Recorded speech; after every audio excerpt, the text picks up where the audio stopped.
Donc on essaye autant que possible de rassembler différentes associations sur différents handicaps et voilà, pour donner les informations qu'il y a à avoir.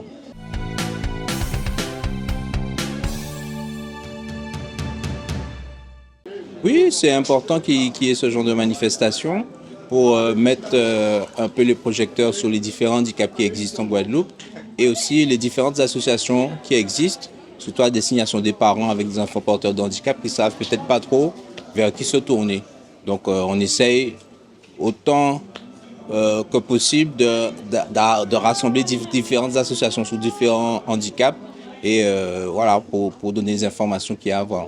Il y en a beaucoup. C'est vrai que par rapport à quelques années, on en voit de plus en plus, mais c'est vrai que le handicap isole, peut-être isole les personnes en situation de handicap, mais peut-être les familles aussi, qui ne savent pas trop vers qui se tourner. Donc la nuit du handicap, en tout cas, nous permet de nous montrer, d'avoir une visibilité, en tout cas, sur la Guadeloupe, mais surtout une visibilité sur toutes les actions que nous pouvons mener pour les personnes en situation de handicap. Donc, pour nous, en tout cas, c'est une belle après-midi, donc avec beaucoup de couleurs, en tout cas des groupes qui sont venus, en tout cas nous accompagner au niveau de la musique. Nous avons des jeux, nous avons des espaces réservés surtout aux personnes, des personnes autistes, donc qui veulent faire attention au bruit. Donc c'est tout ce qu'en tout cas on souhaite aujourd'hui, que tout le monde s'y retrouve et tout le monde trouve ce compte aujourd'hui. Donc c'est permettre aussi aux valides, en tout cas comme nous, aux valides de découvrir aussi le monde de l'handicap. Parce que c'est pas évident, on entend parler, mais on ne connaît pas vraiment le monde de l'handicap. Donc ça permet aussi de s'approcher, de découvrir, de poser des questions sur tout ce qui a trait à l'handicap. Alors nos missions sont très simples, c'est surtout faire connaître ces pathologies encore méconnues sur le département.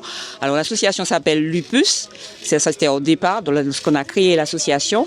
Et après, lorsqu'on a atteint d'un lupus, on développe d'autres pathologies dites auto-immunes.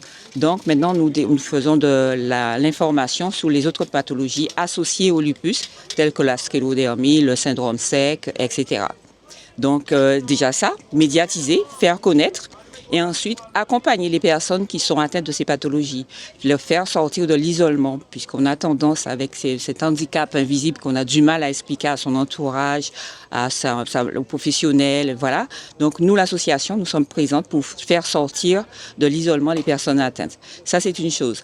Deuxième chose, nous participons aussi à la recherche, puisque depuis peu, nous sommes inscrits à la FAU2R, donc c'est une filière qui est attachée au ministère de la Santé et qui nous aide à participer, à trouver des traitements pour vivre comme tout un chacun avec cette maladie lourde et invalidante. Alors, notre ambition, c'est de pouvoir, d'une part, promouvoir et développer des actions de sport adapté, de loisirs également adaptés en termes de sensorialité, d'adaptation dans la communication et aussi des loisirs culturels.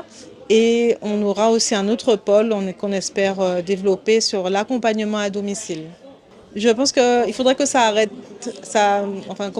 je pense qu'il faudrait qu'on arrête d'être dans l'événementiel et qu'on rentre vraiment au cœur du quotidien. Donc que le handicap devienne quelque chose de la vie de tous les jours, qu'il côtoie les activités de la vie courante. Donc je tiens à remercier la ville de Mbemao de nous avoir permis d'organiser cette nuit du handicap et je remercie également le collectif La Nuit du handicap et Odile Bernadine. Je pense qu'une fois par an, effectivement, c'est peut-être pas suffisant. Parce que ce sont des rendez-vous un peu ponctuels. Peut-être, on va dire, une fois tous les trimestres, ce serait bien. Surtout pour faire vivre les associations et que l'information circule au sein des familles ayant des personnes en situation de handicap chez eux.